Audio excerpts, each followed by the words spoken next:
Welcome, and thank you for being here to celebrate the Center for Social Policy's 20th anniversary and to honor 5 people whose exemplary leadership has advanced economic and social justice.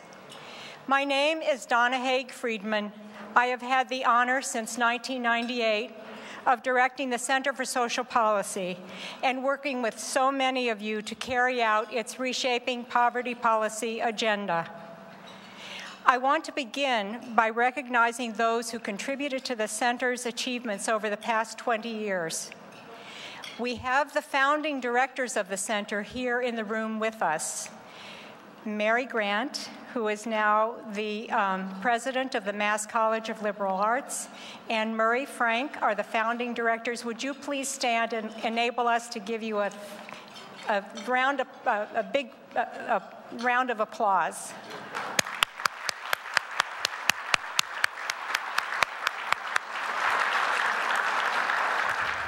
I also want to bring to mind Marianne Allard, who was the 3rd director of the Center and died at a very young age of 46 in 1998. I wish she could be with us tonight. I'd now also like to recognize, because we have in the room with us people who've had a very big role in the Center's achievements over 20 years. I'd like to recognize all the researchers, the staff, the faculty, the students, the consultants, the constituent advisors, anyone in this room who had a role in any of the achievements of this Center between 1992 and today. Would you please stand so that we can all give you a very round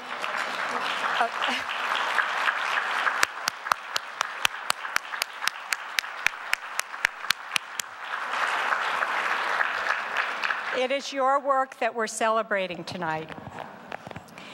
Our work in partnership with all of you really matters.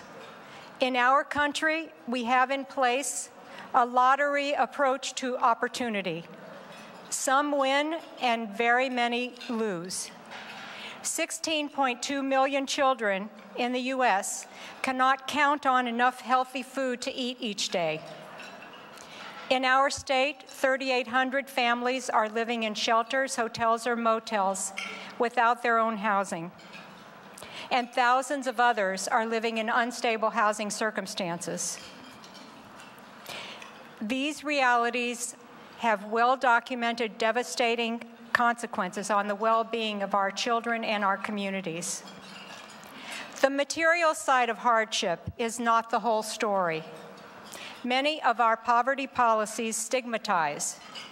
Men, women, and children at times pay a very heavy price for service receipt. Capacities, strengths, and desires of families and communities and the social bonds within communities are put on the back burner or disregarded entirely. Listen to what George Pascal has to say about these matters. George is one of 50 co-authors of a book entitled Not Meant to Live Like This, recently published by our partners in the Fourth World Movement. All of the co-authors were living in extreme poverty prior to Hurricane Katrina, were then displaced, and were subsequently found by the Fourth World Movement volunteers, who engaged them over a 3-year period in chronicling their stories and insights. Julia Tripp, one of our honorees tonight, and I had a role in the Action Research Documentation project that turned into this book. These are his words. In our neighborhood, we didn't look at it like it was a rich neighborhood, but just a neighborhood we could call home, no matter where we go. And we never forgot that. You can take our neighborhood, but you can't take away from us what we have kept from the neighborhood. It's like something we own. When you own something and you belong to something, nothing can replace that. It isn't just the neighborhood or home, but it's the community. We love and cherish each other. You might need help here, ask a question there, but the neighborhood always comes together as one big family, and that is where hope comes from. Belonging and community are the wellspring for hope. Imagine what our poverty solutions would look like if these insights were taken to heart. We believe that the solutions would recognize and build upon the inherent resiliency and capacities of families and communities and be universal in design to the extent possible. The solutions would remove public and private policy hurdles that interfere with families' efforts to progress economically and break intergenerational cycles of poverty, racial and ethnic disparities, and income inequalities, leading to opportunity for not just some of our children, but for all of our children. People living in poverty would be engaged as respected and central partners in change-making efforts. Over the past 20 years, the Center has contributed to solving poverty through multiple strategies, at times bearing witness to the humiliations of exclusion or laws and regulations that fail to incentivize paid work and the unpaid work of caring for our families. At other times, we serve as evaluators and learning partners to foundations, public agencies, and nonprofits who are investing their financial and human resources in family and community change. We also generate sound evidence to inform policy solution formulation, an example being our most recent work for the EOS Foundation, about to launch a significant multi-year anti-hunger initiative here in Massachusetts.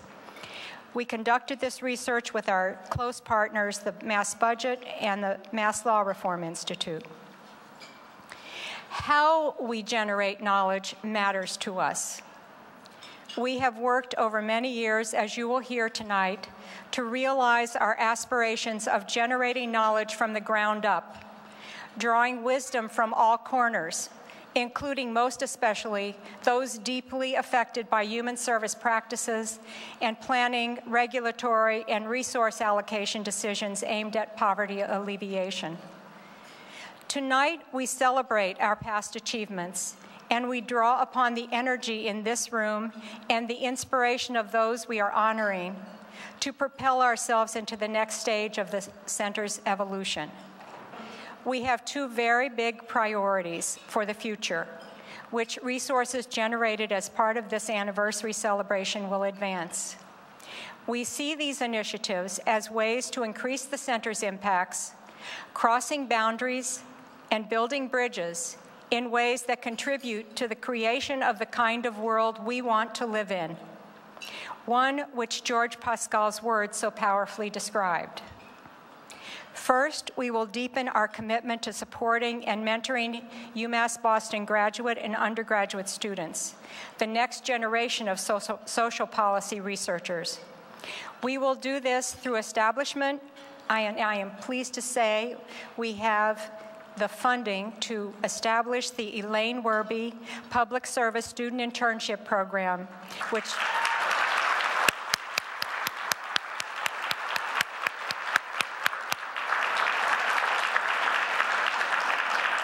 you'll hear more about that a bit later.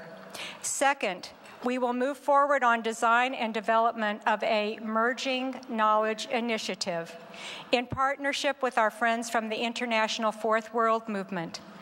This initiative will more deeply engage in collaborative research and transformative dialogues, those living the realities of poverty, as well as new partners from business, government, human service, and philanthropic services sectors.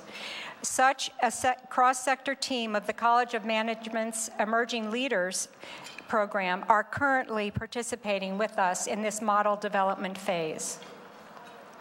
There is no home better.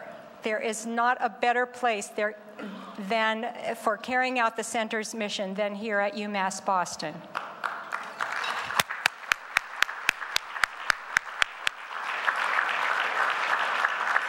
This is a very inspiring place to work. I come to work each day inspired by the men and the women who study and work in all capacities on this campus, a true microcosm of our diverse world. On this campus is a treasure trove of dedicated people committed to advancing learning and to making a difference in the world. I am also inspired by our charismatic leader, Chancellor Keith Motley. his vision for this campus keeps my juices flowing, and I am so pleased to be part of his team. Please welcome Chancellor Keith Motley.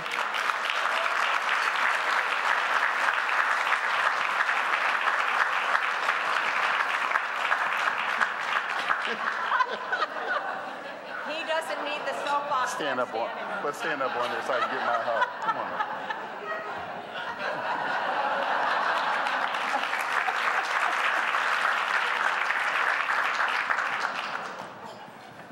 Good evening, everybody. Hey, let's give Donna another round of applause. I tell you,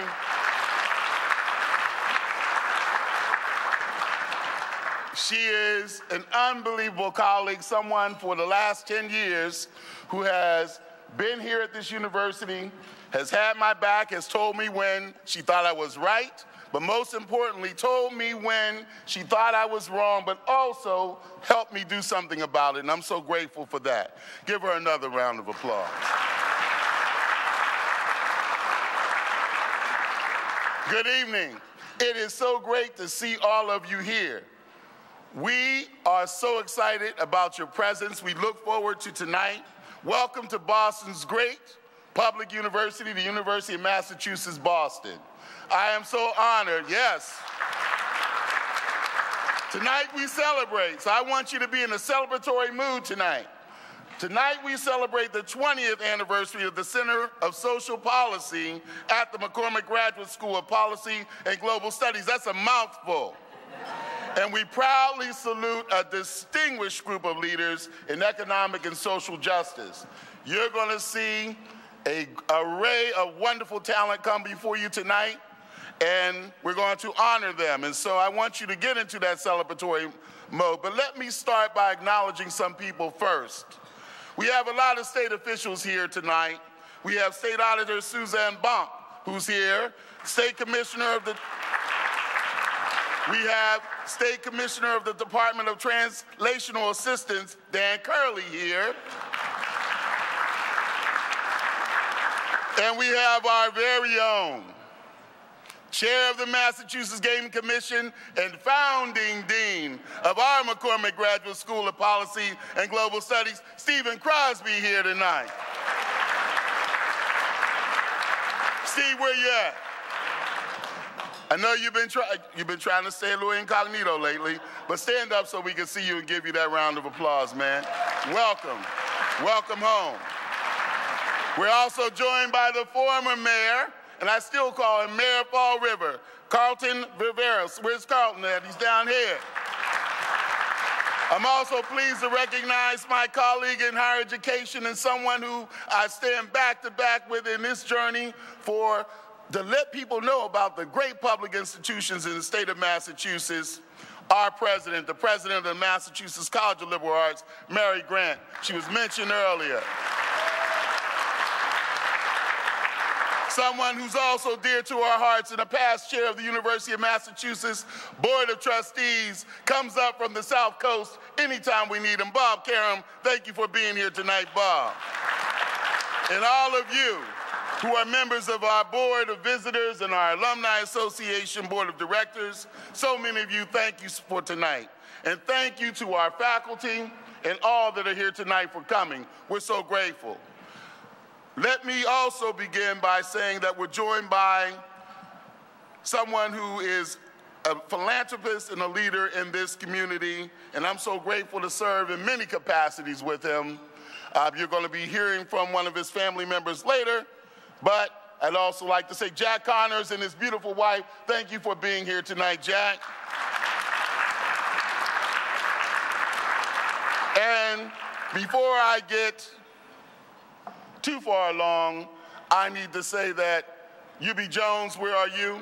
Someone who's been a heart in our hearts over here working with us for years. Yubi Jones is here as well. And there's so many, I'll be talking about them as we go on in the program later on. I also want to take the opportunity to thank the Center for Social Policy during this 20th anniversary. I want to thank you, the committee that worked so hard, and all that work and dedication has paid off. Now, I saw some of you in the hallways over the last year, and you were worried about tonight, but you shouldn't worry. Look at all these folk who said yes and came out tonight. So thank you. We appreciate all that you've done to make this night possible, but also all that you've done to support the center from its inception. This important economic and social justice mission is something that we're all behind, so thank you for reminding us of that tonight.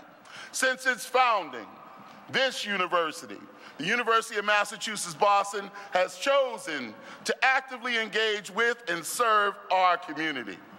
Over the years, as our academic enterprise has evolved, we have developed a growing reputation for innovative research addressing complex urban issues. Our highly regarded research centers have become known for applying their intellectual resources to understanding pressing social and economic problems and partnering with the community. I said partnering with our community to develop solutions. Amongst our many think tanks, the Center for Social Policy is one of the university's finest, and we're so proud of that. There's perhaps no other research entity that more powerfully aligns with the university's statement of purpose. In his 1966 inaugural speech, the university's first chancellor, who I built this foundation on, John Ryan, outlined our special charge as a university. Chancellor Ryan said, as urban problems mount, many of the city's most able people flee to the suburbs and leave the oppressed, the weary, the overburdened to struggle alone. The urban university must stand with the city, must serve and lead where the battle is, not where the battle isn't, where the battle is. And this center has been leading where that battle is for years and years and years and years. And that's why we celebrate tonight. That is what this center does. That is what the University of Massachusetts at Boston must continue to do.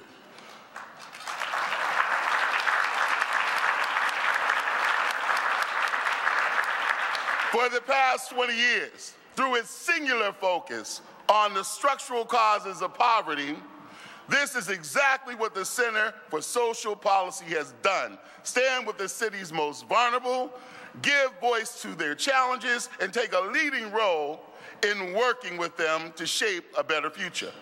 Through its research, publications, and evaluations, it has made a significant impact at the local, state, and at the national levels. This evening, the University of Massachusetts Boston takes pride in all that the center has achieved.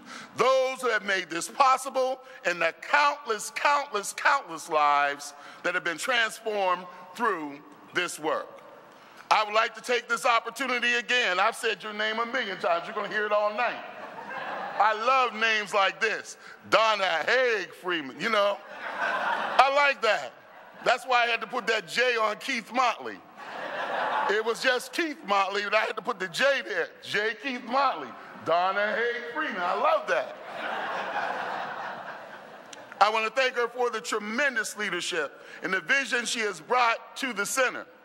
In her tenure as director, she's built on that work that came before her, but she's earned the respect and admiration of her staff and many collaborators across the university and in the community, many of whom are here tonight.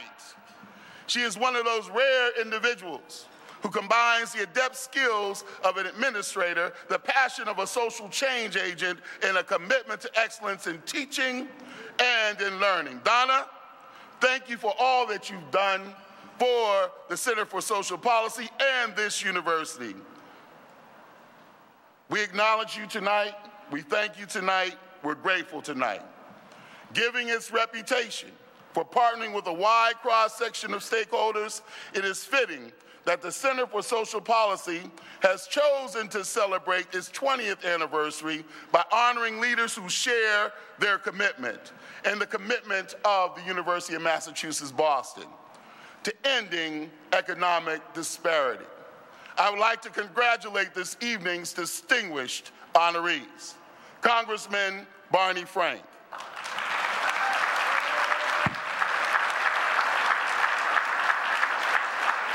Chuck Collins, ladies and gentlemen. John Connors. Julia Tripp. And Elaine Werby.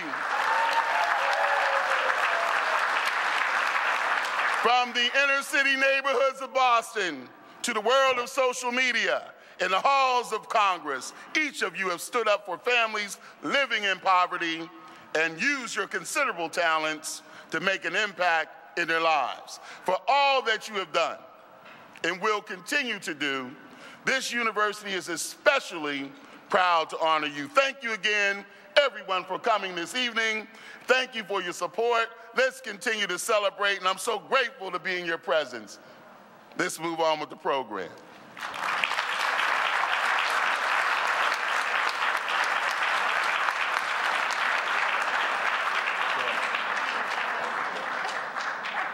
Shall we do this together?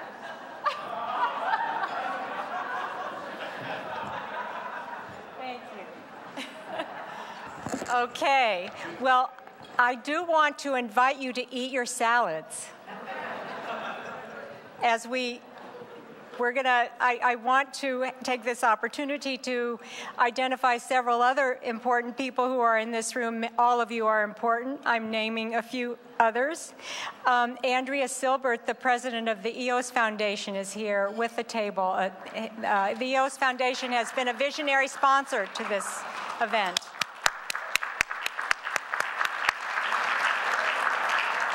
Amy Anthony, the head of the Preservation of Affordable Housing Organization and a legend around housing here in Massachusetts. Doris Bunt, also a very a legendary leader with respect to housing. Catherine D'Amato, the director of the Greater Boston Food Bank. Sister Margaret Leonard, executive director of Project Hope. Bill McGonigal, the head of the Boston Housing Authority, and Harry Spence, who's had so many different roles, including commissioner of the Department of Social Services, and has obviously had a very long history here in Boston, in Massachusetts. Welcome to all of you. I also want to take this opportunity to let you know that we have reached our funding goal.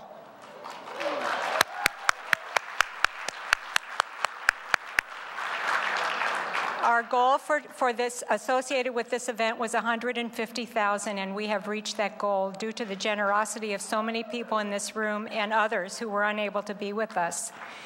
Our transformational sponsors are the Boathouse Group and Christine Huber. Our visionary sponsor is the EOS Foundation.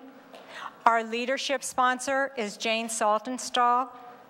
And our community sponsors are the Boston Housing Authority, John and Larissa Connors, and Ann and Chad Gifford. Thanks to, please join me in thanking.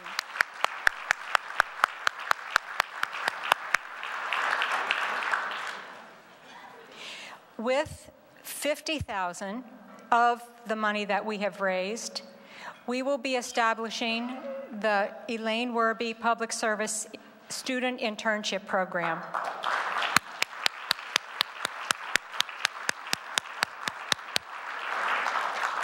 Particular contributions have been made for that purpose by Christine Huber, who is here tonight. Where are you, Christine?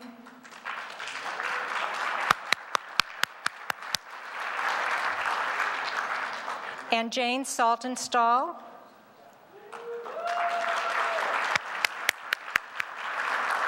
And so many in Elaine's family and friend network. We will be establishing an internship program that enables us to support undergraduate or graduate students at the level of $10,000 each year for the next 5 years. We'll be crafting what that internship program will be looking like in the very near future, and it's quite a testimony to Elaine and to her commitment for student learning.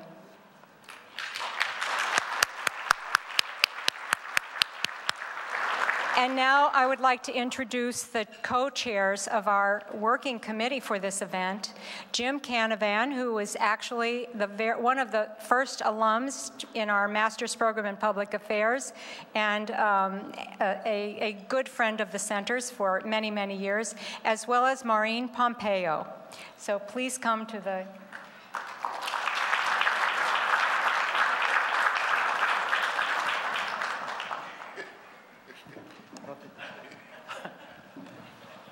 I'll pretend I don't need that.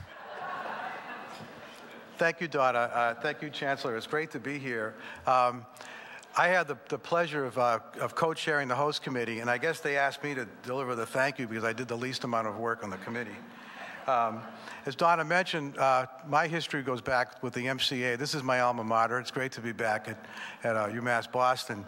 I got a few things from here. I got a degree in public policy, made some lifelong friends, and met my wife here, Mary Grant. Yeah. And she let me keep my own name. So, not content with just making friends here and getting a master's degree here, when I became executive director of Community Teamwork, Inc. in Lowell, those of you with the history will remember that CTI had fallen on pretty hard times. My predecessor was actually doing federal time, so he wasn't a hard act to follow. But Murray Frank and Elaine Werby came up and helped me change the organizational culture of that wonderful organization. And Elaine continued coming up through one whole winter, coming to board meetings to do board training with me every board meeting. I don't know how she did it. She drove through some terrible storms. Elaine, you're the best. We love you. And I couldn't have done anything up there without your help. Thank you.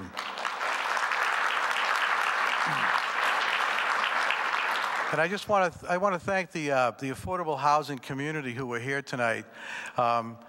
You know, we can develop social policies here, and we can get all the help we need from Congress, but if there aren't people on the ground to actually implement those policies and create permanent housing for the folks we care about, then our efforts are to no avail. So whoever's here from the affordable housing community, thank you so much. And a special shout out to my colleagues and good friends from Soldier On up in the Berkshires who drove down just for this occasion tonight. Guys, thank you so much for coming. So I would ask the 20th Anniversary Host Committee to stand as I introduce you and accept our gratitude for all your hard work on this event. Murray Frank isn't here, but we love him, and he did a lot of his assistance was invaluable. Anna Goldman, are you here, Anna? Deborah Morse, Bill Chevelle, Nancy Schwoyer, Margot Steinberg, and my good pal Elizabeth Werby. Thank you all.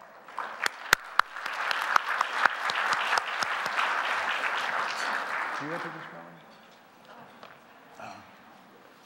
So I think my coach, Nancy Schwoyer. I said Nancy Schwoyer. Yeah, Maureen has been helping me throughout this whole thing. Thank you. My co-chair, Maureen Pompeo. Thank you. Okay. I'm going to use this because anybody who knows me knows I love high heels, and that's because I'd like to be as tall as you. How's that? So my name is Maureen Celeste Pompeo, J. Keith Motley, and Donna Haig Friedman, and Celeste means heavenly. So I was first introduced to the university in 1989 through Murray Frank. I was working at Mass Health at that time, implementing some federal policy changes, and it was a very testy introduction to the university, because anybody who knows Murray knows that it's not easy. Working with him if you're on the other side. It's sort of like working with Barney Frank if you're on the other side. It's very challenging. So although I disagreed with Murray, I did come to recognize the critical role of the university in partnership with other entities like Mass Health that are charged with making policy. Making policy is very complex. It requires a level of nuance to big ideas, big politics, and big implications. It requires a lot of people at the time, at the table, and a lot of information. A few years later, I was very lucky to meet Donna, with the formation of the Center for Social Policy and served on the initial advisory board, which only affirmed what I learned from Murray. Policymakers require a lot of external support, and the university, especially a public university, and a university run by this guy, is really exceptional, is the highest level of support a policymaker can get. It is thoughtful, data-supported, and rigorously vetted.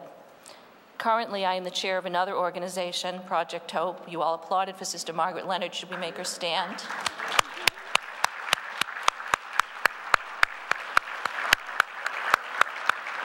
At Project Hope, we rely on Donna, Elaine, and the CSP team to provide clear thinking on the causes and solutions for families who are homeless or at risk of homelessness.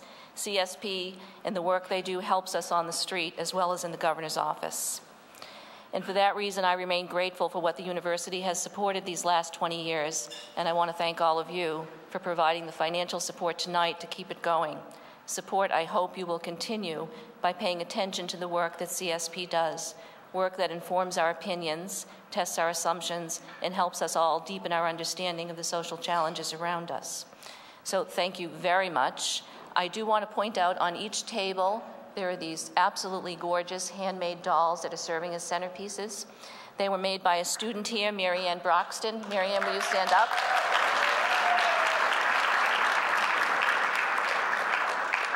There's also a green piece of paper, and the dolls are available to the highest bidder. We'll announce it at the end of the evening. So if you could pass around that green paper and make a bid on the doll.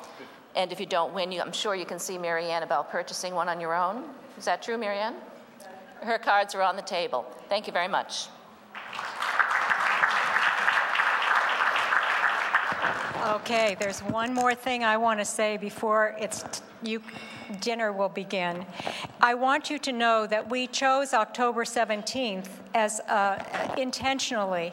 This is the day that the UN marks a mobilization worldwide to re-energize efforts to eradicate poverty. These figures that are on your tables are exemplifying that we are in solidarity with people across the world who are living in extreme poverty and with activists and others who are aiming to eradicate poverty.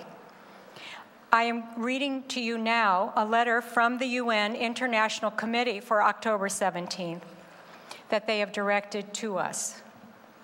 To the women and men gathered at the University of Massachusetts, Boston, on the occasion of the 20th anniversary of the McCormick Graduate School Center for Social Policy, we, the members of the International Committee for October 17th, the International Day for the Eradication of Poverty, salute you and your unique contribution to the worldwide effort to overcome extreme and persistent poverty. Your commitments are reflected in the people you have chosen to honor tonight, men and women of diverse social and professional backgrounds who bring their know-how and experience to promoting equality and ending poverty. Extreme poverty, marked by the social exclusion of those who experience it, destroys the lives and spirit of people. More children, young persons, and adults have lost their lives from extreme poverty and hunger than from any armed conflict the world has ever known.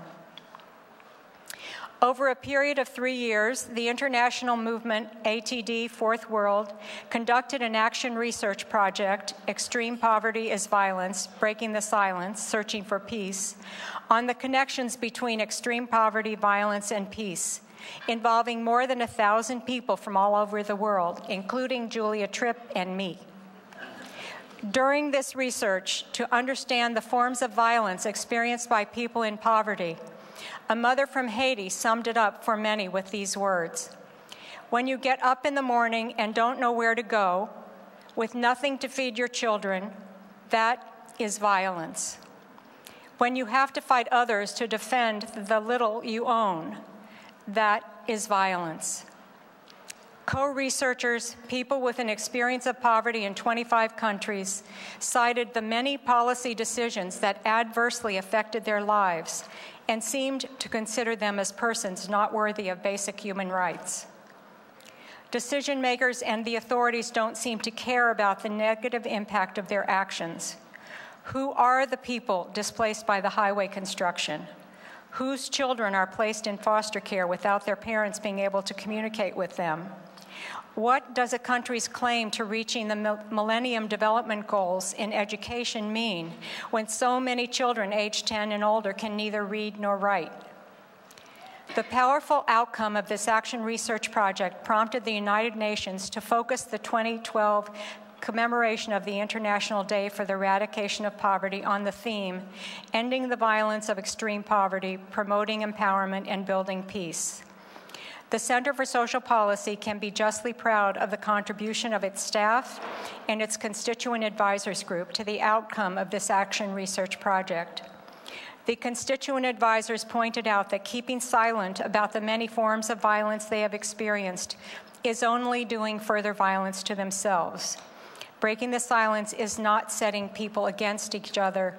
It is making it possible for people to come together and think, act, and live differently.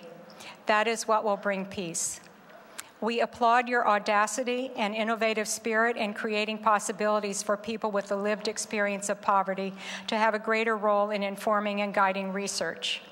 It takes the vision and professional commitment of the likes of the Center to help understand the kinds of policies that effectively take into account the strengths and knowledge of those struggling with poverty day after day. Your efforts to evaluate development and other projects designed to overcome poverty in ways that create new knowledge and understanding facilitate and guide participants, implementers, and decision makers. In choosing this day, October 17th, for your gathering, you are clearly demonstrating your solidarity with people in the world over whose energy and intelligence are focused on the goal of eradicating extreme and persistent poverty. Together we can make a difference. Together we can eliminate poverty. Donald Lee, President, International Committee for the UN for October 17th.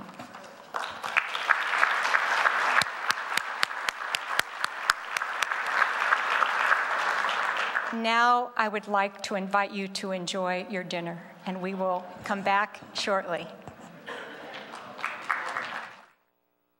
My name is Jim Smith, and my function here this evening is really a very easy function. My job is to introduce the Chancellor's Medal awardee.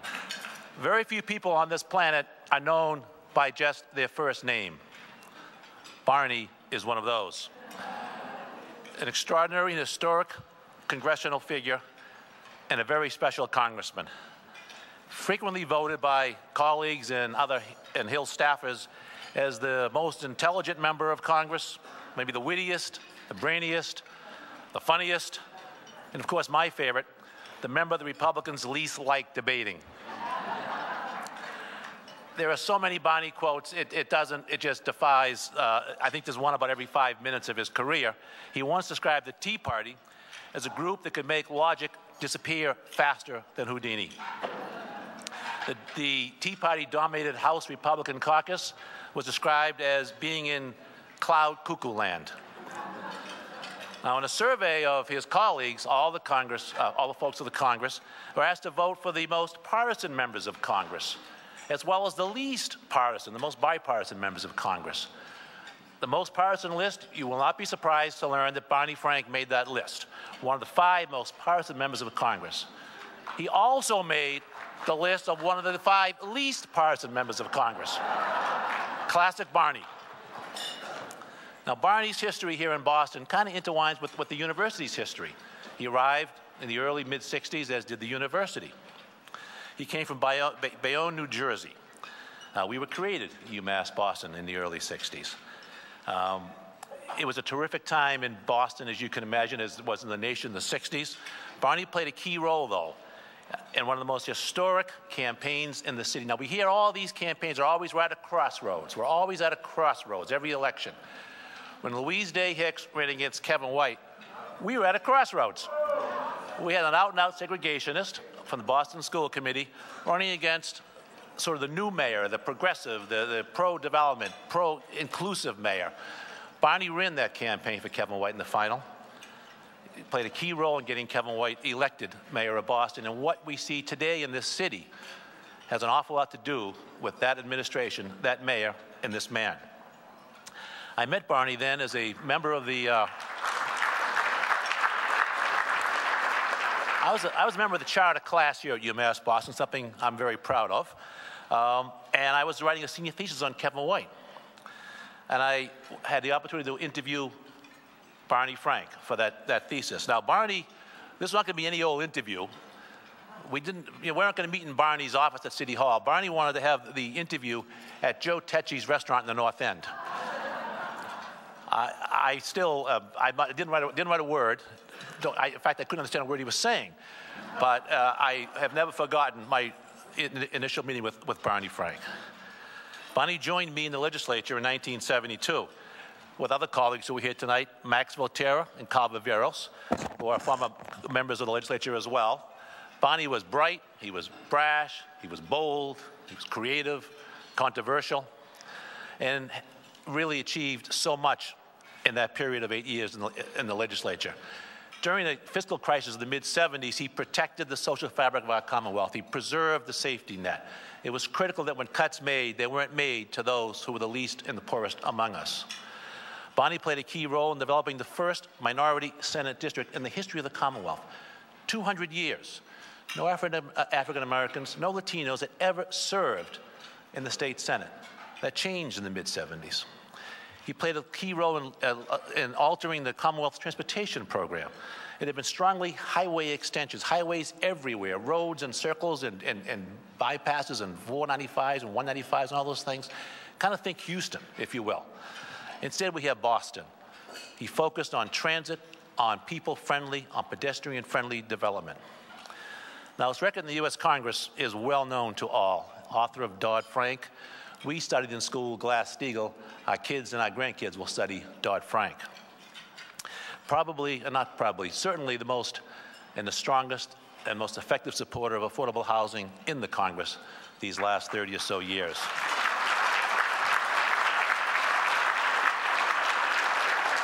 But there are two things I want to close with about Barney Frank, two things that are not as well known about his career. He was the best constituent service congressman anywhere. You can have all the great ideas. You can be a terrific national figure, taking care of the folks back home, caring about the individuals in New Bedford, in the Fall River, and in Taunton, and in Brookline and the Newton. He cared about them individually. He would respond to constituents. He would oftentimes hand-type letters. Lots of typos, Barney, but those were great letters. And they came from him and him personally. An extraordinary individual dealing with citizens, individual citizens who want their remedy from their Congress. And secondly, Barney never forgets. He never forgot his friends. Max and Carl sit here, friends of almost 40 years of Barney's. Barney never forgot his friends. He may have forgotten where he came from, Bayonne, New Jersey, but he's never forgotten Boston. He's never forgotten his friends, and he is an extraordinary choice as the honoree this evening for the Chancellor's Medal. I'd like to introduce my friend, Barney Frank.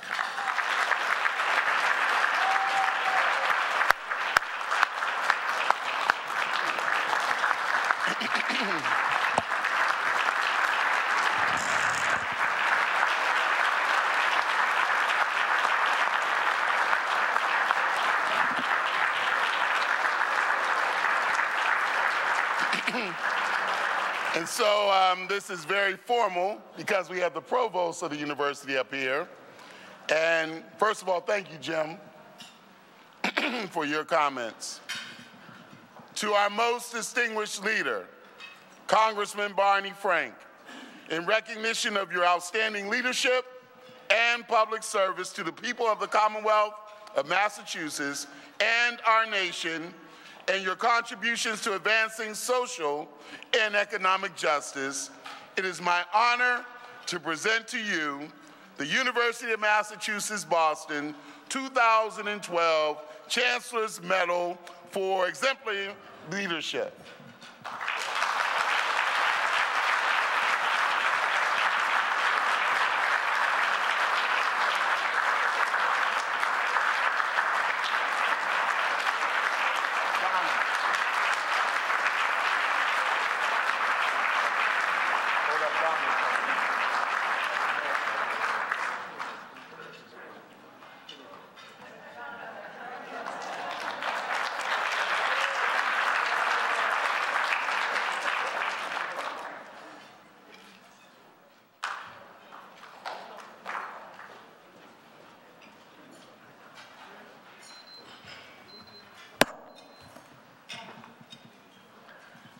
I really deeply appreciate this.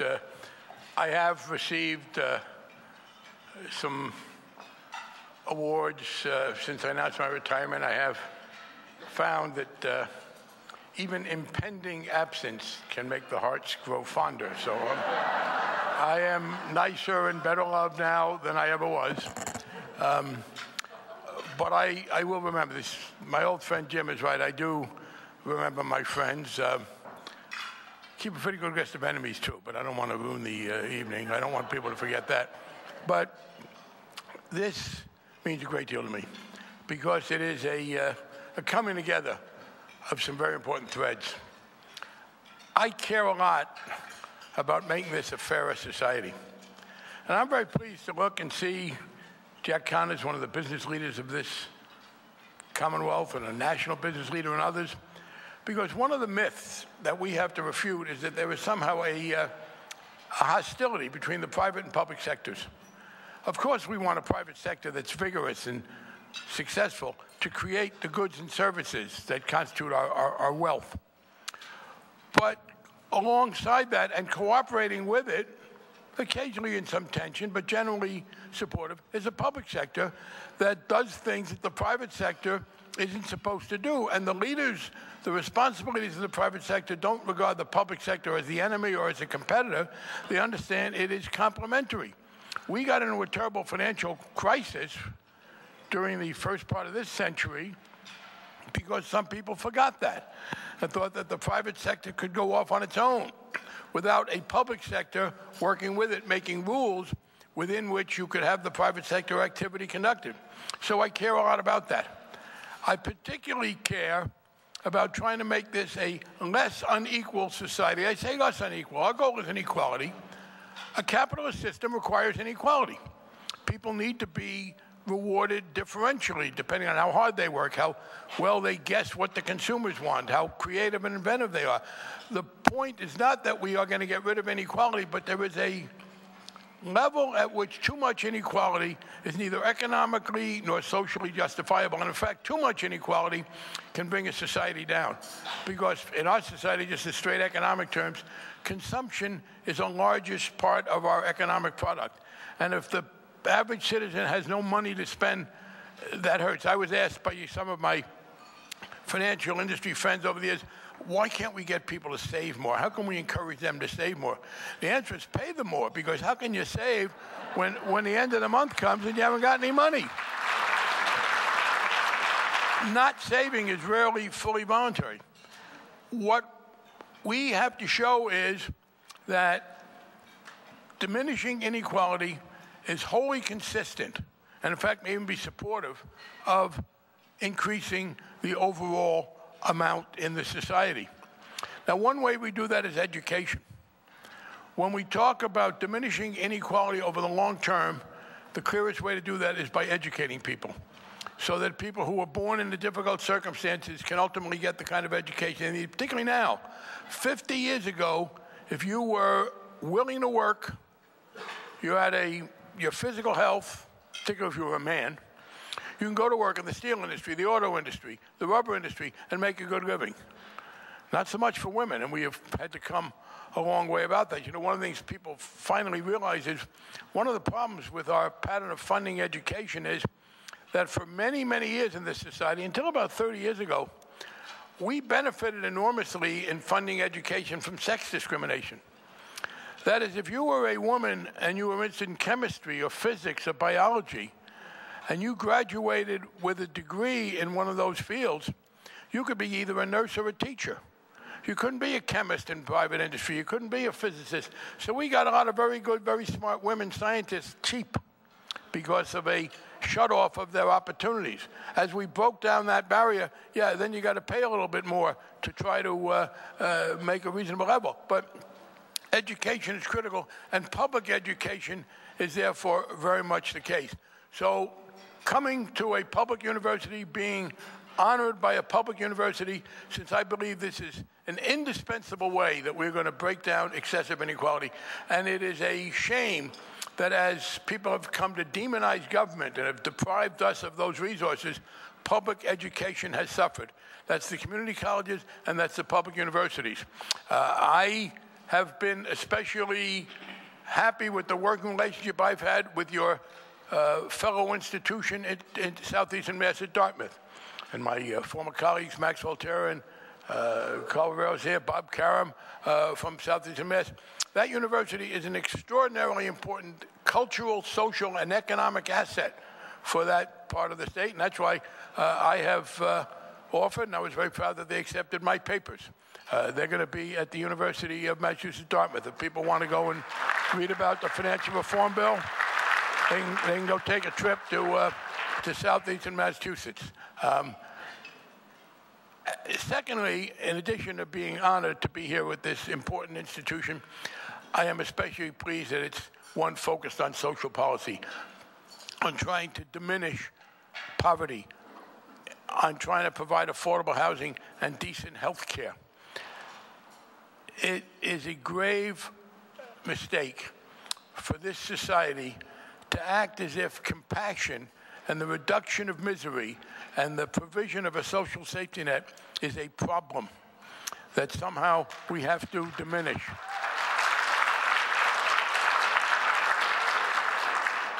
Yes, I want to reduce the deficit, but it would be absolutely a failure of any moral commitment to do that by going after the poorest people. And that's true about across the board.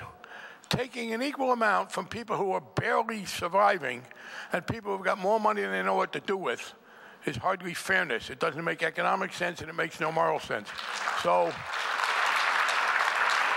and I will say, and I will continue to push for this when I retire and move on, and people have asked me what I plan to do, and the shorthand is I'm not going to be on any board of directors. I'm not going to be lobbying or practicing law. Essentially, I hope to be able to run my mouth for money after I leave. And I will continue to push for this.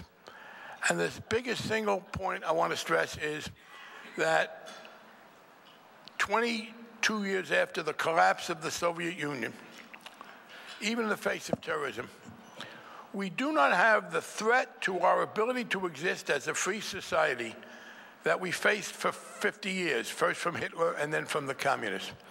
We have people in the world who need to be confronted, but we do not need to be the worldwide mobilizers of a military presence everywhere.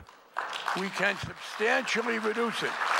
One of the things we have to know, and one of the great things about these places is you welcome the veterans, the young men and some women who've sacrificed for the country, and obviously I want to have a place for them to come back and get the kind of job training they need.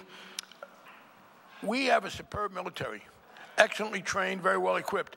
They are very good at doing what a military can do, and a military can stop bad things from happening. But the best military in the world can't make good things happen in an alien society.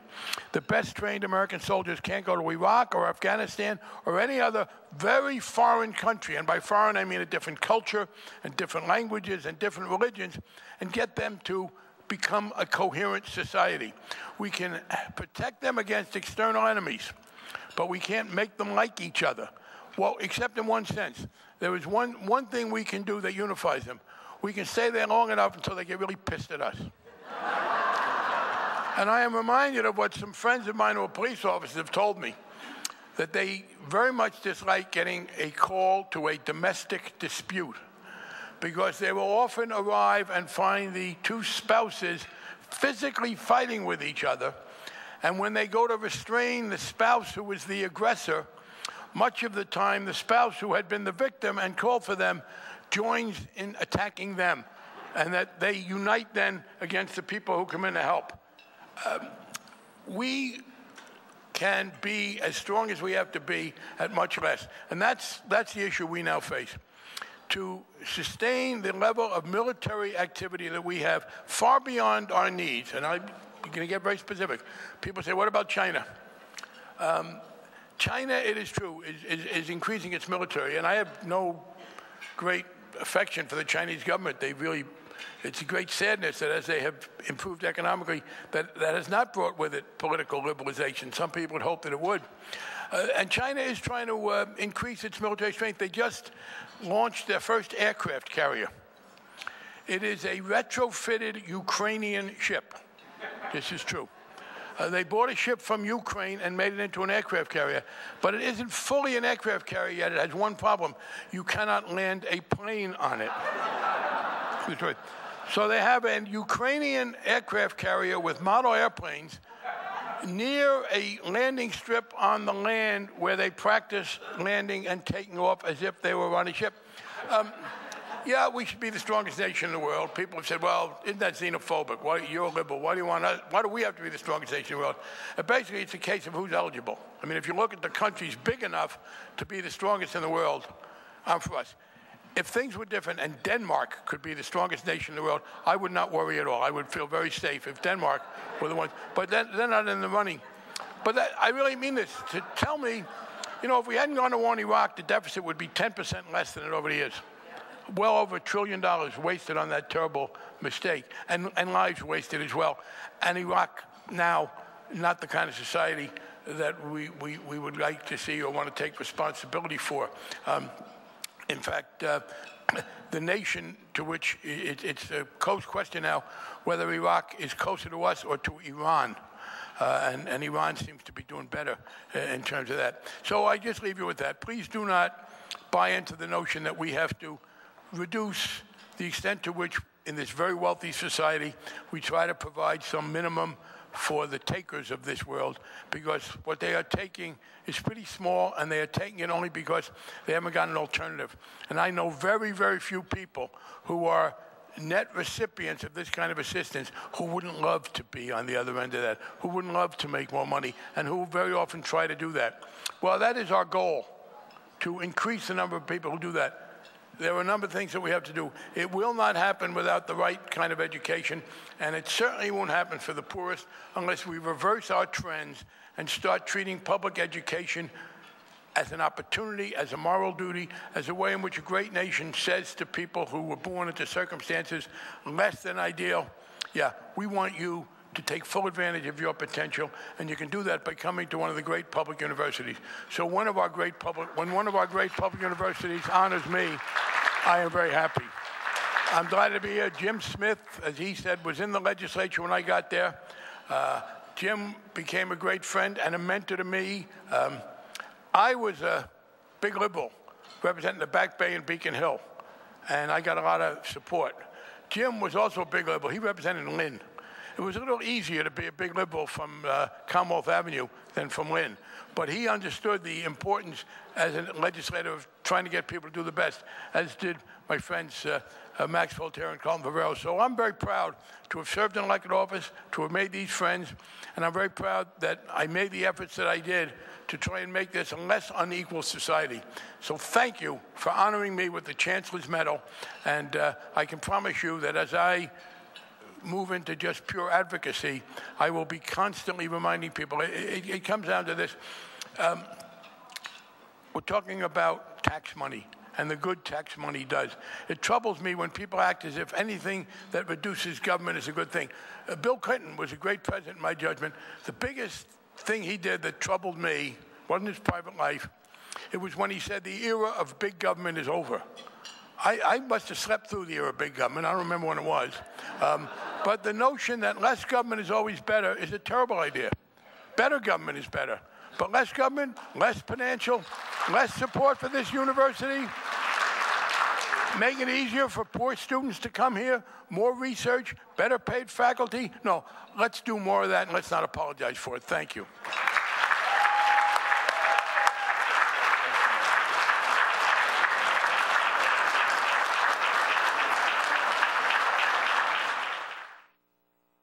At this time, while you're finishing your desserts, we're going to make a slight transition from the honoring of Congressman Barney Frank to giving you a little bit more information about the center and its impacts. So please enjoy your dessert while you watch the video, which you're about to see, which I want to mention that John Connor's Boathouse Group creative team, a team of emerging leaders through the College of Management, and our very own John Gesso and his team here at in our Media Lab at UMass Boston created this video. Enjoy. We, the people. We, the people. We, the people, is the foundation of a country, the fabric of community, and the passion of UMass Boston's Center for Social Policy, a creative think tank targeting the root causes of poverty and finding effective solutions to address economic hardship and social exclusion. I've been familiar with the work of this center for the past 15 years. When I led an initiative on family homelessness in Massachusetts, I went to Donna Haig-Friedman for some evaluation work, and she trained formerly homeless women to conduct interviews and do some of the research we needed. The strength of the center has always been that ability to get the voices of those most affected by social problems into the debate. We, the people. We, the people, is the voice of community members who know what they need. UMass Boston Center for Social Policy amasses knowledge from the ground up, connecting the worlds of research, policy, and practice with lived experience. By giving voice to those who struggle with economic and social hardship, policy solutions are informed in the most authentic way. Not only are systems and policies transformed, but people's lives are too. The Center for Social Policy invited me to participate in the Constituent Advisory Committee about poverty. We talked about the disenfranchised.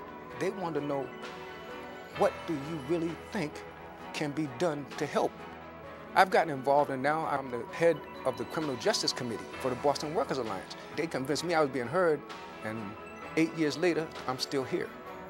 We the people. I am part of the next generation of thinkers and doers, and I want to make a difference. As a PhD candidate in public policy, working at the Center for Social Policy alongside constituents, practitioners, and scholars, my research and evaluation experiences provide a unique perspective into tackling important social policy issues. The UMass Boston Center for Social Policy.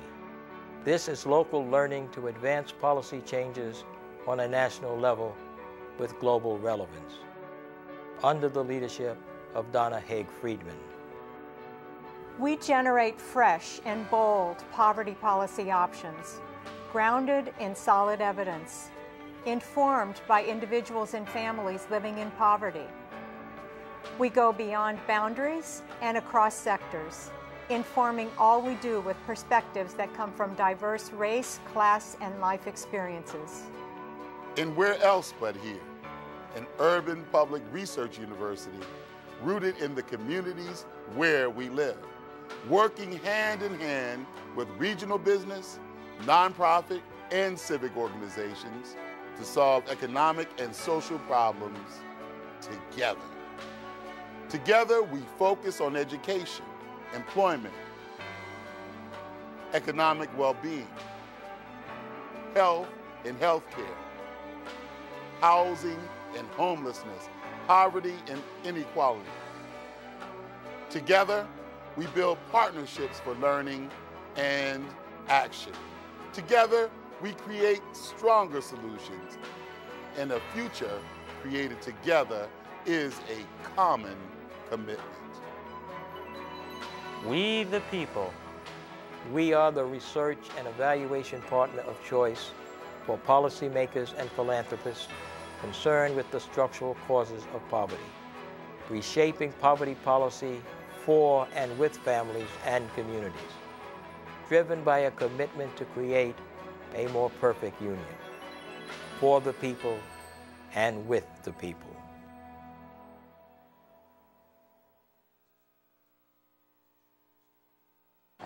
And now I see that Andrea Silbert and our honorees are beginning to come up here, which is great.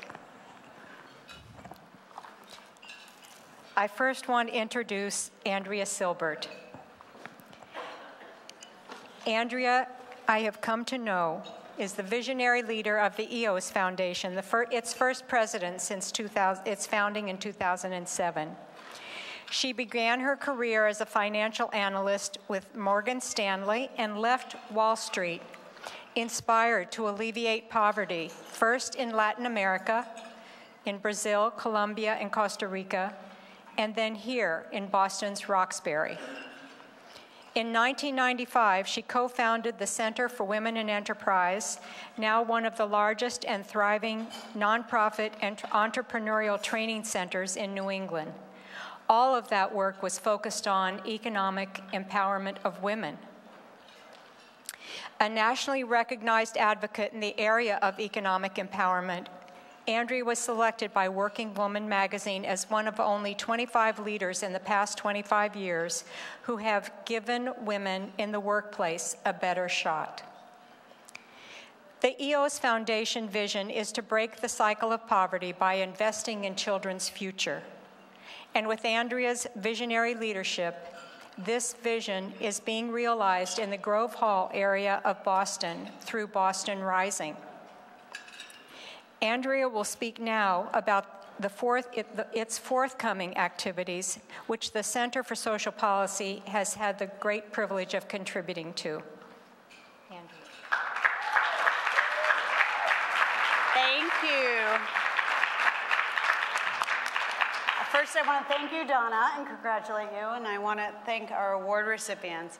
Most of all, I really want to thank the box, because with 4-inch heels and 6 inches of boxes, this is the closest I'll ever get to Rajon Rondo, or perhaps J. Keith Motley. So thank you for that. I'm just going to be very, very brief. I just want to share a quote from Nelson Mandela. Overcoming poverty is not a gesture of charity. It is an act of justice. And with that, I want to sum up the great work of Donna's career and of the Center for Social Policy. I wake up every day and I go to work at the EOS Foundation, which is a philanthropy dedicated to breaking the cycle of poverty. And I get to think about how to contribute money to this great cause. And when the foundation turned our attention to hunger and nutrition, we said we need evidence. We need to understand. We think there's a lot of opportunity for children to get more food at school and better food at school, but we need evidence. You can't go forward and just invest your money blindly based on what your heart tells you. You need evidence. And the only person we thought of to turn to was Donna Haig-Friedman and the UMass Center for Social Policy. There are many, many institutions in the Boston area that do great research, but this on-the-ground research, this practical research, this understanding of the community is what this center does best. So I want to thank you, Donna, and thank the award recipients for all of your hard work and for continuing the hard work for the next 20 years. Thank you.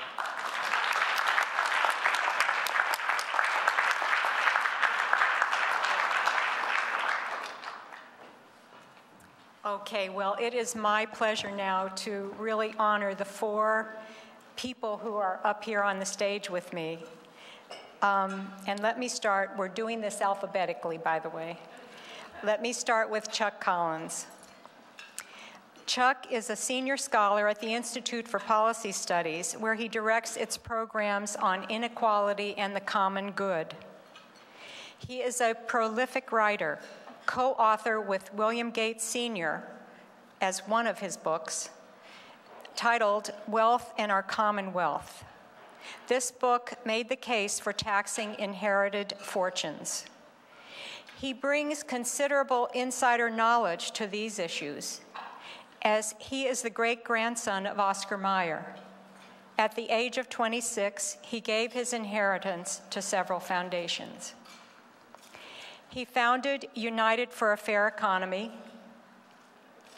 to raise the profile of U.S. inequality issues, using popular education and novel communication strategies, including theater, which I was saying to Chuck a little bit earlier. I was remembering when in the late 90s, welfare reform was being passed federally and in the state. And it was the performance theater that United for a Fair Economy, with Chuck's leadership, really enabled so many people in so many communities to get the issues related to inequality in a powerful way. Chuck also has co-founded Wealth for the Common Good, a network of business leaders, high-income households, and partners working together to promote shared prosperity and fair taxation. When the most recent severe recession hit, he was in the forefront with his colleagues in leading a new economy transition movement, characterized by new ways of responding to hard times and organizing for change, including the development of common security clubs or resilience circles, in which people take charge of their own destinies, helping each other out in very concrete ways, bartering with skills and goods, creating supportive bonds in the process, not unlike what we heard from George Pascal as being the most important part of life. Chuck and his work has inspired and informed our thinking here at the Center for years, and we also count him as a friend. It is so fitting for us to honor you, Chuck, tonight.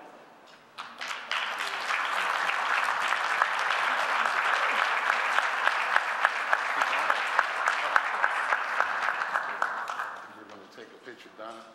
We're going to take a picture right out here.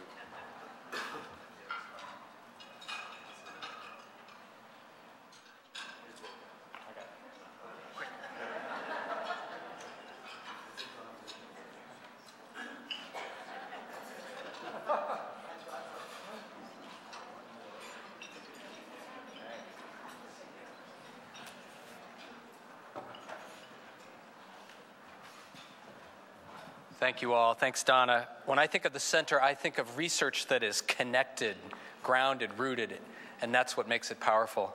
And I want to do a little shout out to a couple of people, Sister Margaret Leonard, Nancy Schwoyer, Rosemary Houghton. These are my sisters who I've worked with over the years, and I'm proud to have a chance. Donna didn't mention that I didn't go to public school. I didn't go to a public university. In fact, I went to a high school in Michigan, Cranbrook School, a very private elite prep school. And one of my classmates was a guy named Mitt Romney. And Mitt was a little older than me. Our school motto was aim high. And it was depicted by a logo of an archer shooting an arrow straight up into the air, which, if you think about it, is very reckless. So my classmate is carrying on the Cranbrook tradition of... But on a serious note, Congressman Barney Frank, I think, set it up. We're living in a period of extreme inequality of wealth and income and opportunity. It undermines everything that we care about. It undermines our ability to address poverty, but even more. And maybe some of you saw in the Boston Globe today, there's an article about a report by the International Monetary Fund saying, look, too much inequality in the United States is now a drag on growth and job creation. The reality is you could have a department here at the university of inequality studies, an interdisciplinary department looking at every way in which inequality is affecting democracy, the economy, ecology, sports, everything that we care about, children, health. And I think that it is one of the core issues of our time. And so I think that the center's work on poverty and the issues of disparity are central. I thanks for this recognition on behalf of United for a Fair Economy and the Institute for Policy Studies. However, if you think about it, we haven't made a whole lot of progress in the last 20 years in reducing these inequalities. So I think we have a lot of work to do. I just want to say another thing that gives me hope is my daughter is here tonight. She came here right from work, where she works at the Southern Jamaica Plain Health Center on a project on social inequality in healthcare, racial wealth disparities. She also volunteers at community servings in our neighborhood, which is preparing meals for people with illnesses. And what we should understand is she's 16. She gets a W-2 form. She speaks fluent Spanish. She also goes to Boston Latin School, and the fact that she's here tonight means that she's going to have to stay up till 1 a.m., long after I go to bed, finishing her homework. I say that because I'm not just a proud father, but there's two things there. One, it is possible to break the intergenerational cycle of overprivilege. She is living testament to that. And the second is if she can do all that after 11 hours of school and homework, we can all do a lot more for a just society. Thank you.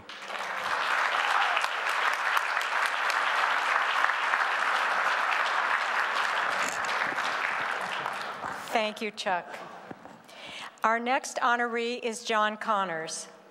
John is the founder and president of Boathouse Group, a successful businessman with a thriving and creative advertising agency, who has chosen to make a difference in the world with his talents, time, and resources.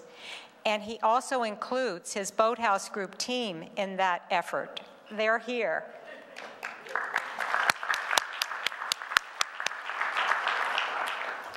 Investments with nonprofits whose missions have to do with breaking the cycle of poverty is one of John's commitments.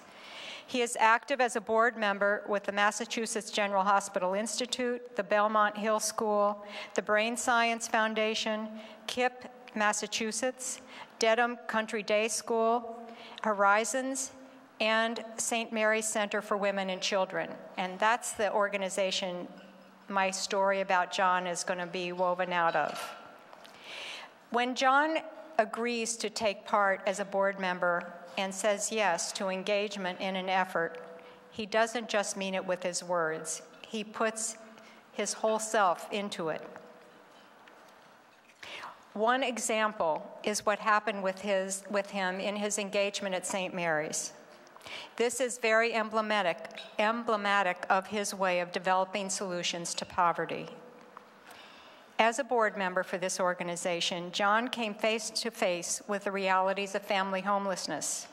He came to understand that relatively small amounts of funds can help keep families from losing their housing. In the face of that reality, he contributed funds out of his own pocket. But he didn't stop there. He went back to his Boathouse team, and they together devised a way that they could make a difference from where they are in enabling families who are on the brink of losing their housing to hold on to it. What the Boathouse team did was they created something called Small Can Be Big. This is an online portal that enables people with means, little means, medium means, high means, to people who need resources to prevent them from falling into homelessness. Contributions, $15 on average, have helped thus far 300 families and 500 children to keep their housing. And these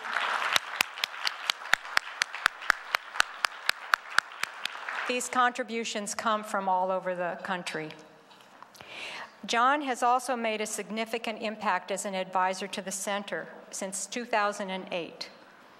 His thinking has contributed to the center's Reshaping Poverty Policy agenda, and his creative team have spent innumerable hours contributing to the center's branding, reflected most clearly in the video that you just saw. We are so pleased to honor our friend and colleague, John Connors.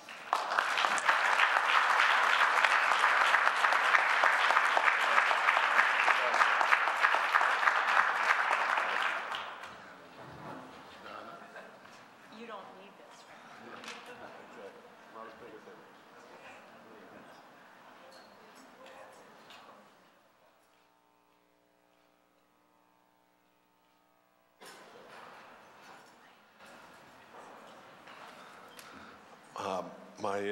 My son's biggest question coming out tonight, my wife had told him, and she asked him, Dad, how big's the trophy going to be? I think he had images of Stanley Cup and Super Bowl trophies, but classic 5-year-old question. So I'm just here to say thank you.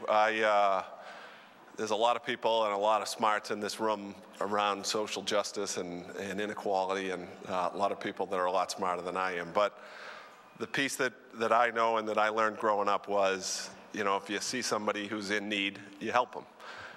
It's not I don't know the statistics and I don't know the numbers, but I know that model. And so we saw a family in need, and we helped them sort of pay their heating bill so that they didn't have to go to the shelter.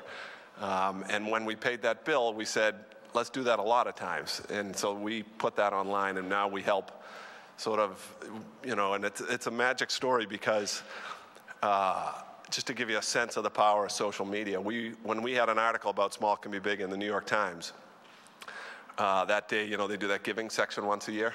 We had 0 donations when that article ran. When a secretary from EMC sent that family around to her network, to her email list, we had a family taken off in 90 minutes. That secretary raised $2,000 in 90 minutes when she just sent it to her email list. When the New York Times wrote an article, we got nothing. So you want to talk about the power of all of you sort of going back to taking a peek at Small Can Be Big, sending it around to your networks, and we'll go from helping 300 families to sort of helping 400 families and helping 500 families, but all one family at a time. Just on the thank you list, I want to start with Chancellor Motley. I had the luxury to meet him a few weeks back, not related to the Center for Social Policy, and get a sort of a 101 on UMass Boston. And it was a day that I spent here, and I got to meet the Chancellor, sit with him in his office, and understand the mission of the school, the university. But then I also had the luxury of sitting with his faculty, 5 or 6 members of his faculty, and then also sitting with 5 or 6 members of 5 or 6 students from this school. And I'll tell you that I've been traveling all around, going through all the campuses at UMass, and I was blown away by the kids and the faculty at this place. And the reason I was blown away was there's a lot of schools out there right now, a lot of universities that spend a lot of time helping people that are at the top of the pyramid just move up incrementally a little bit more. But when you see the magic of what goes on in this university, when you hear the stories, we had those 5 kids, each story was more crazy than the next story in terms of what those kids had eclipsed in terms of the place they came from to the place they were leaving from as a result of the 4 years at this university. And when you see that magic, you can't help but be a crazy believer in what the Chancellor runs here. So, Chancellor, thank you. And then when you build on that, this crazy force that is Donna Haig-Friedman. She needs 3 names because she's that strong. Donna is a total force of nature.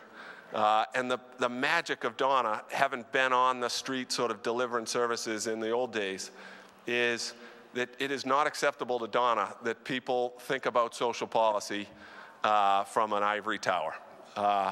Donna, if you do not ask people in the street their opinion on what the policy should be, it is not acceptable to Donna. And there's too much policy in this country that gets generated in those ivory towers without the perspective and the insight of the people.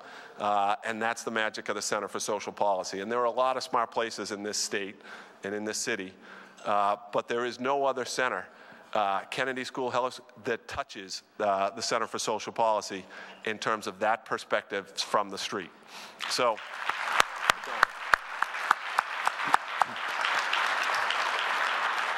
I also want to thank Team Boathouse. This team put this together. When you come back and say we got to build this site, it was the middle of the financial crisis. It's not one person. It's creative people that put this together. It's strategic people that put this together. It's people that sort of do this not when they're working on client business, but when they have free time. So Amanda Zara led it. Kelsey Warner leads it now. Mark Nicoluski drove a lot of the social piece, but it was all the Boathouse team kind of covering up for each other when one was working on one thing and another was working on another. So thank you to Boathouse.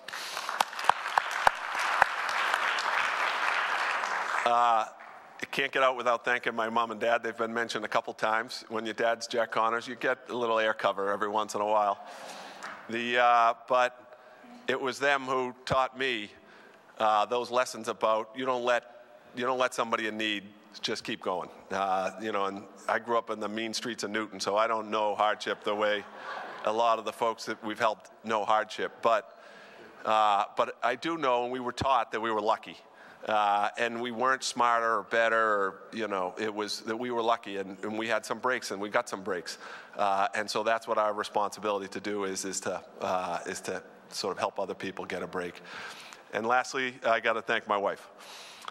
She has to put up with more ideas more often than any human being. The Boathouse team knows the business ideas.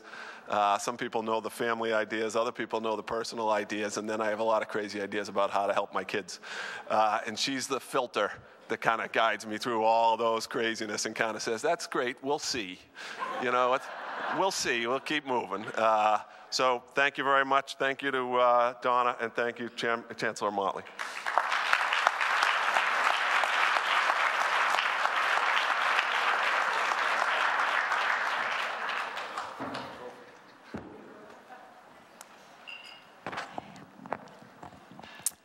Julia Tripp has been my colleague at the Center for Social Policy since we first met in 1997.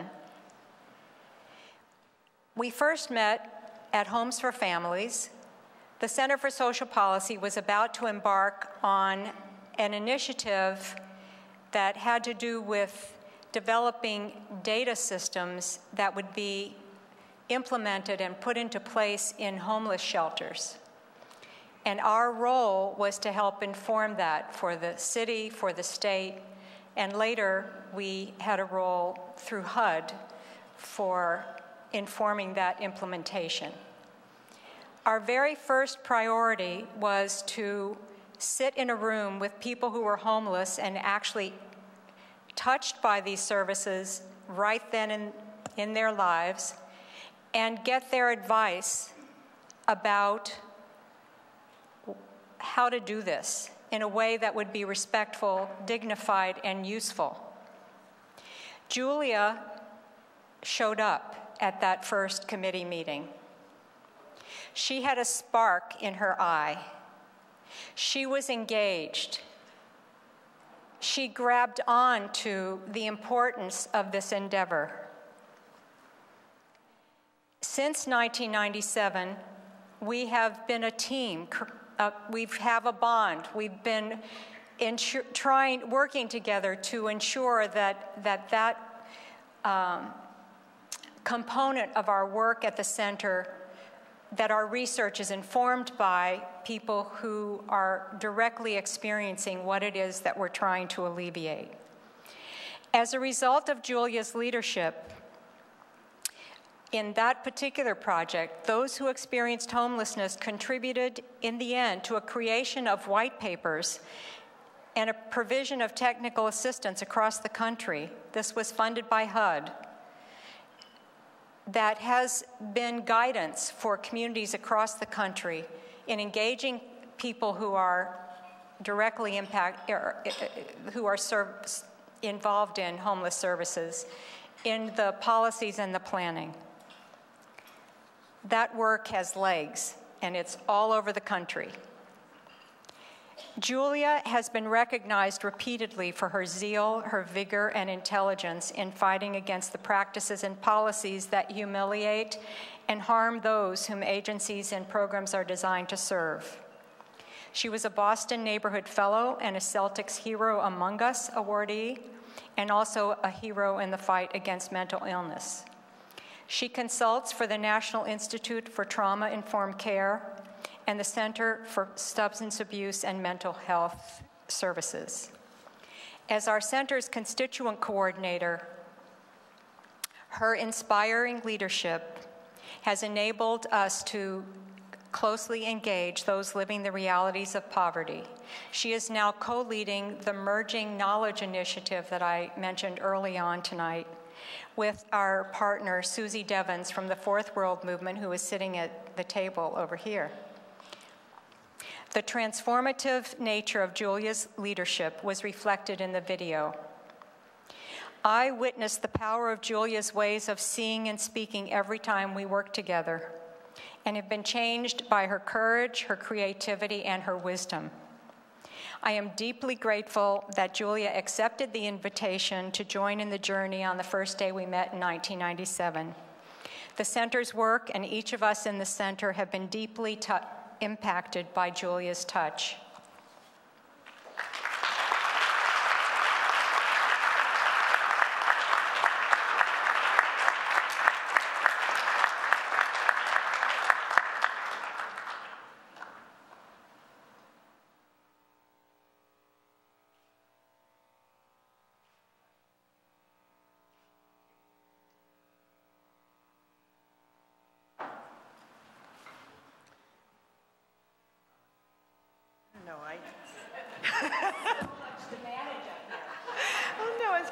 It might be nice to be 5'10" for a minute. Never been that tall. Your comments and your words overwhelm me, all of you, and your work. Elaine whispered to me, she said, "Julia, don't cry." I got my napkin, just in case. It's very moving for me. First, I want to thank the Center for Social Policy for designating me as an honoree tonight, and especially on this day, which, as you know now, is declared the International Day for the Eradication of Poverty by the United Nations on behalf of the Fourth World Movement. And it's a great day for the Center to hold as its first gala, and it's fitting to choose to honor people fighting for social justice without the pomp of pretty speeches, ball gowns, and tuxedos, and to use this evening to highlight the plight of people living precariously on the margins of society. Someone earlier thought or hoped to hear my story. Some of you in the room, in fact, many of you may know my story. But I chose tonight to actually share a story about a man named Ray, told by Isabel Perrin of the Fourth World Movement, who said that today is a day for refusing to accept the intolerable. Well, in her recent message for October 17th, she tells the story of a man named Ray, a young father who worked as a garbage collector, who scratched his elbow on his job and got a bacterial infection. The hospital he went to 3 times gave him painkillers. They told him to quiet down and go home because he didn't have health insurance and he was crying out in pain. When he went to an emergency room at a different hospital, he waited for hours. And only when the staff noticed he was having trouble breathing did they finally admit him. But it was too late. The next day, he died. Ray's story brought tears to my eyes. We are all potential Rays, but not all of us are too poor, too marginalized to matter like Ray. However, there are some of us here tonight for whom Ray's story is sobering and scary. They may be thinking, wow, that could happen to me. I'm a poor person. Well, despite my job as a friend of mine, a poor woman put it, despite my job in that castle on the hill, that's how she sees this university, that's how so many of my peers who come from where I come from look at this institution. They feel like they can't be here. But she said that she felt like this was a place that was so above and beyond her reach. But also because of this job, I came to see that many of my mistakes in life were the result of poverty. Because, see, I come from poverty. I am a poor woman, and I am still poor. And maybe despite my best efforts, I always will be. And this is a very sobering thought. Now, I work part-time, and I'm a student part-time, and hopefully if I can get through my education here, I stand a chance at changing that trajectory. But I realize that right now, I'm a poor woman.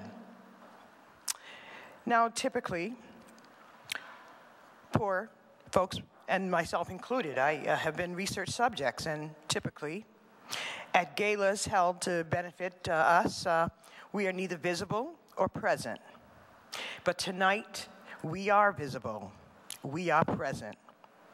So I'd like to give a shout out to my friends and colleagues of the Constituent Advisory Group, if they would mind standing up.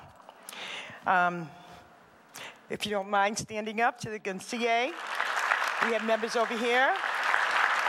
In addition, the Fourth World Movement, Susie, and our new partners, the Emerging Leaders Program, who are all now part of our Constituent Advisory, or at least are attending our meetings. And their experiences, along with my own, has helped to shed light on issues of poverty and exclusion. And as well, the staff of the Center for Social Policy, who have welcomed me and whose research work also helps to shed light on issues of poverty and exclusion. And I'd also like to give a shout out to my sister, Tony Tripp, and my friend, Robert Fuller, sitting over here, if you could wave, who have walked with me as I transformed from a shedder of tears to a shedder of light on issues of poverty and exclusion, as I wrestled with the pain of that experience.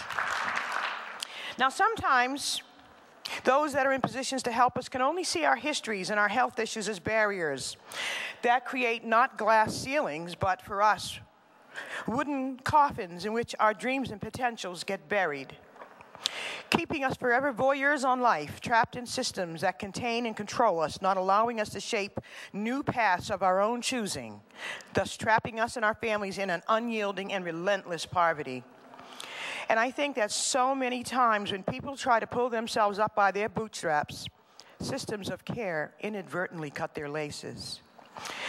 Think about how frustrating it must be to work on your recovery and to maintain your health or take medications to stay alive if the only future you have is cycling through service programs, surviving only on federal handouts, and living with limited options forever.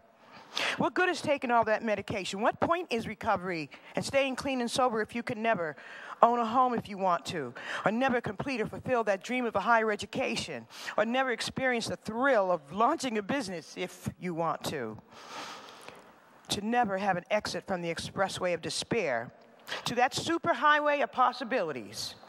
Think about it. Kept alive for what?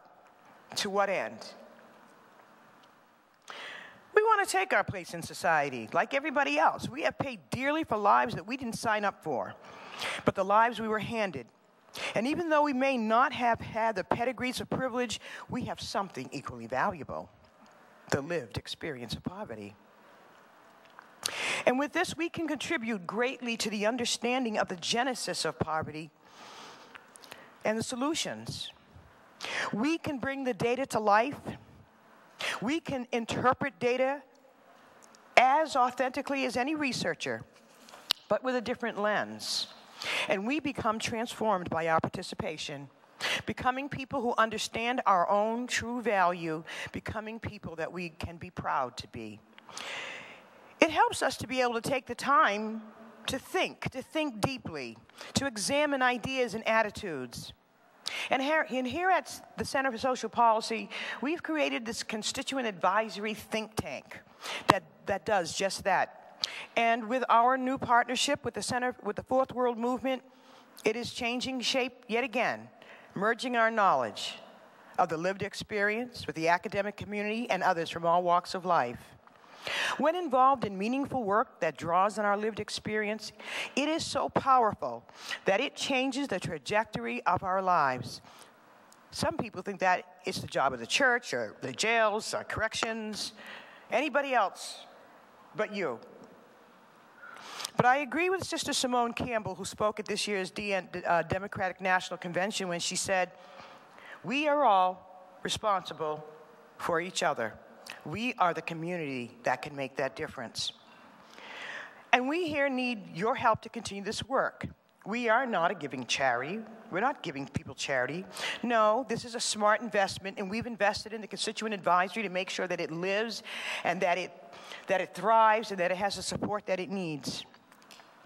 People want to have that bright and prosperous future Romney spoke of last night in the second presidential debate.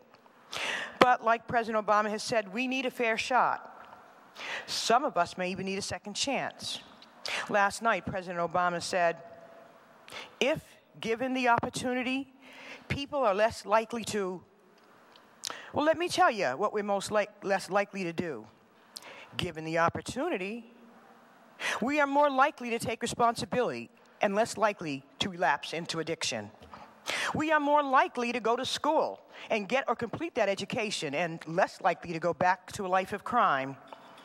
We are more likely to get a job in decent housing and less likely to go back to end up living in institutions. We are more likely to experience joy and less likely to experience despair. We are more likely to make a difference and less likely to make another mistake. For me, in what is a relatively short 15 years, involvement in the Center's meaningful work has helped me to overcome the impact of a lifetime of abuse. And I cannot thank the Center and Donna Haig-Friedman enough for giving me a chance. I feel that Donna, and she doesn't like me to talk about how wonderful she is, but you've heard it tonight, others have said it. She is, to me, the single greatest woman I have ever met. This is the most incredible opportunity that I've ever had. I love my job, and I never thought I'd be able to say that. And I am so proud to be part of this university. And struggling to go to school, I'm struggling with algebra. It may stop me, but I'm so proud to have the opportunity to try and to keep trying. I'm so glad she gave me an opportunity to change my life. Time has finally stopped spinning out of control, feeling too big to fill, too long to live, too awful to tolerate. Finally, time now fits like a pair of seasoned and well-worn boots, held up by the laces of love and possibility. I've found a way to rise above the pain, and I've left behind the tragedy of my past, and I've realized that although I may be poor right now, I can fight for social justice. And although I may be poor right now, I've got something to say. And although many of us are poor right now, we can make a difference. And yeah, we may be poor right now, but we know what is wrong and we know what needs to be fixed. Yes, we're poor, but we've got a lot to give. We are not inconsequential. We are not impotent.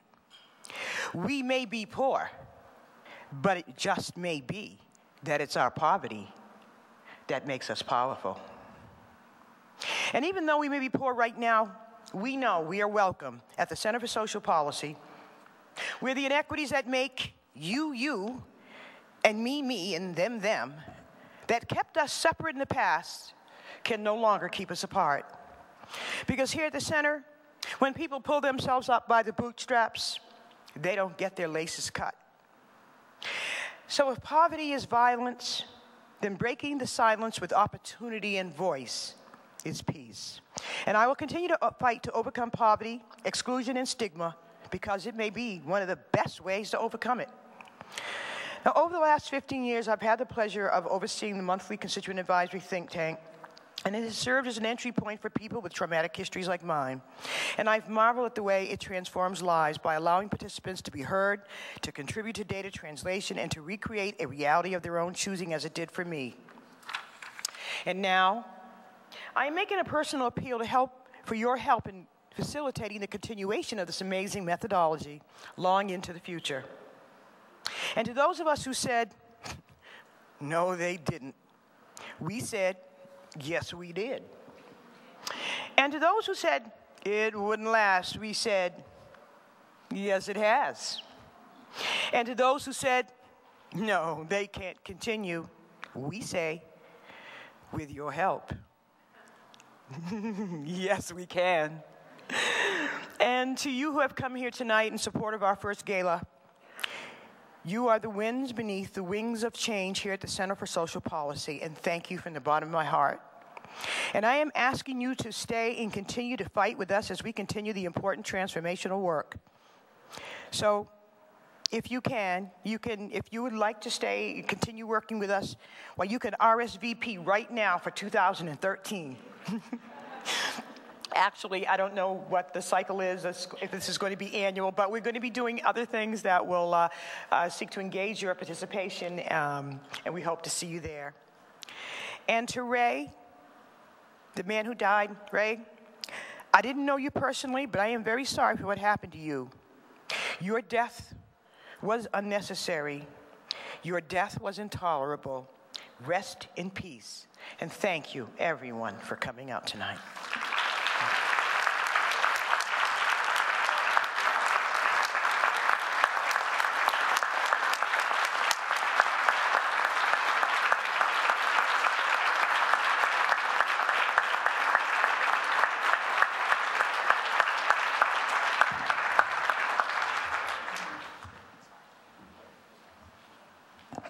Elaine Werby. We are celebrating the center's 20th anniversary tonight, and Elaine has been a senior leader in the center for 18 of those 20 years. Her influence in the fiber of the center's research and operations is everywhere.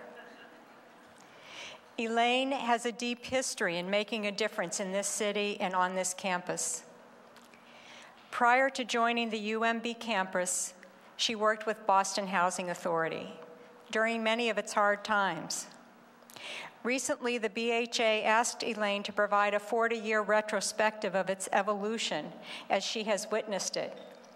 And in very much Elaine form, she named the title of her presentation was From Patronage to Professionalism. Her perspectives from that experience has enabled her to lead up or be a researcher on all of our center's significant housing-related research studies. But I'm getting ahead of myself. Elaine was a member of the College of Public and Community Services faculty for 12 years after being at the BHA. She is the only faculty member granted tenure with a master's degree rather than a PhD. She retired from her faculty position and joined the center in 1994, 2 years after its founding, and she's been a senior leader in the center ever since. Most recently, Elaine led the center's 4-year evaluation of the BHA's Washington Beach Hope 6 redevelopment and is a member of the newer evaluation team of the Old Colony redevelopment. There are two important and unique dimensions of Elaine's contributions here. And this first one has to do with the gift of Elaine's directness. Elaine does not mince words. She is very smart, and she's very smart on all matters that have to do with leadership and management, in addition to all of her content knowledge. I have benefited greatly from this gift of her directness. Many people in this room have witnessed our sometimes dynamic interchanges. I am so grateful for those interchanges and for the directness and the insight that Elaine brings. She is one of my important mentors in my life. The second thing that I want to say about Elaine is that in her essence, student learning matters more to her than anything else. You should witness Elaine working with our doctoral students who are members of our research teams, or the students she has supervised who are in our master's program in public affairs. Her commitment to them is complete. And that core commitment of Elaine's gives me such pleasure to know that we have the resources to name a public service student internship in her name that will live on. I'm so honored, Elaine, that we're honoring you here tonight.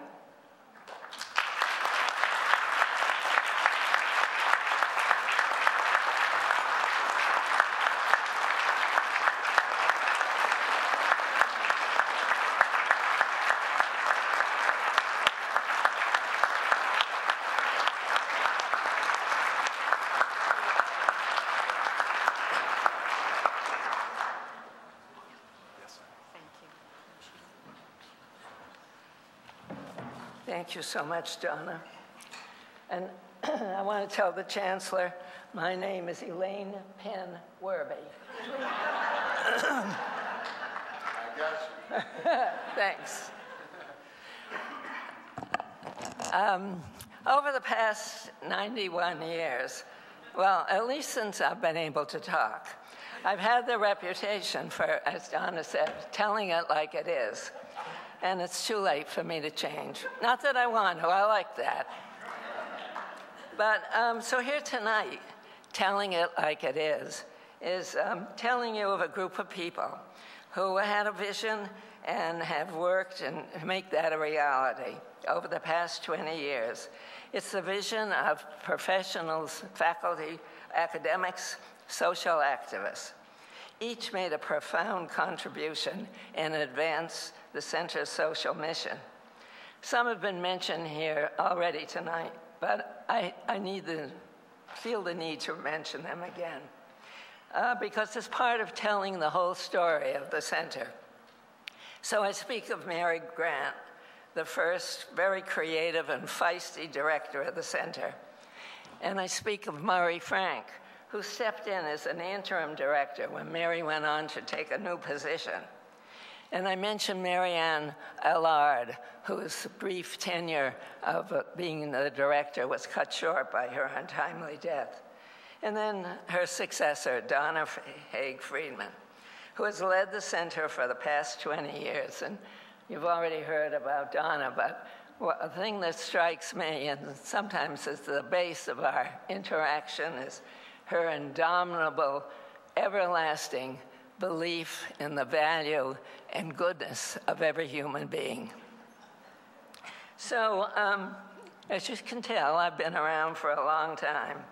But working with these leaders and my other CSP colleagues, and the public policy students in particular, has been among the most challenging and the most rewarding experience of my career in public service. Of course, it hasn't always been easy. I don't want you to think that. I want to tell you a little bit about the background of how we work. A glimpse, you've heard a lot about what the center accomplishes. So this is sort of behind the scenes, if you will. So 4 of us share a working space. And by its location, it has really become the hub of the center, because everyone who enters this 10th floor of the Healy Library has to walk by this little space that we occupy. And that's terrific, because they stop there, and we respond to them. We respond to these poor souls who wander around the labyrinth of the campus and don't know where they are. Well, we help them out. We respond to the guy who delivers packages from, I don't know where he comes from, but it's always a guy, and he always wants some human being who will just sign. And so we help him out. Doesn't matter who it is. We also respond to our center colleagues, the consultants and the faculty colleagues and the students who come by to chat and gossip with us and solve world problems, which we do in a very short time. So it's the space that we work in.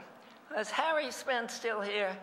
He and I once worked in a space that was even smaller, but this space at the 10th floor of the Healy Library is really limited in space. So it really promotes a kind of intimacy among the 4 that we work with. So we know that there's one of us who always hums as she works. There's another who keeps us abreast of her granddaughter's growth. Another one of us who puts in, what do you call it, earphones, I guess, and listens to her iPad, something. And she sings as she types on the computer. And I'm very proud. I finally conquered track changes. But I have to tell you, much more frequently. Suddenly, whatever I'm working on just disappears. I don't know where it goes. I have no idea at all. And then I have to confess, I get very dramatic, and I say, all is lost, and I'm almost in tears. And one of my wonderful colleagues invariably comes to my rescue and somehow, with magic, finds what I need. So I'm indebted to them, and I apologize to them for the many, many times that I interrupt the work that they're doing and yell help. So work has not always been easy, but you can see it's always been fun. And all of us together in the center have worked hard, and together we've made a difference, so that the center has grown in stature and reputation, and our work has made an impact, as you hopefully can see from some of the material that you've been given in the wonderful video that was played earlier. I've been privileged, really, to be part of the center for these many years. Actually, Don, I thought it was longer. But anyway, I'm very grateful. I'm grateful for the honor tonight, and I'm really deeply, deeply moved by having this internship named in my honor. And I don't have to be dead to get it. It's just wonderful.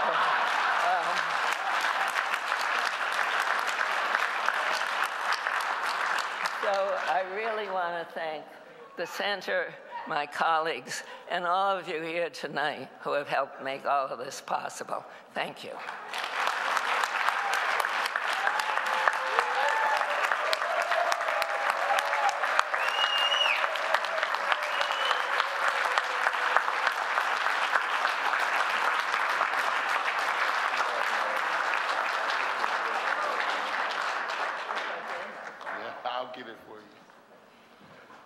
One more award. No, I'm just teasing. I just want to recognize a wonderful, come on up here, Donna. Some flowers for you. Thank you.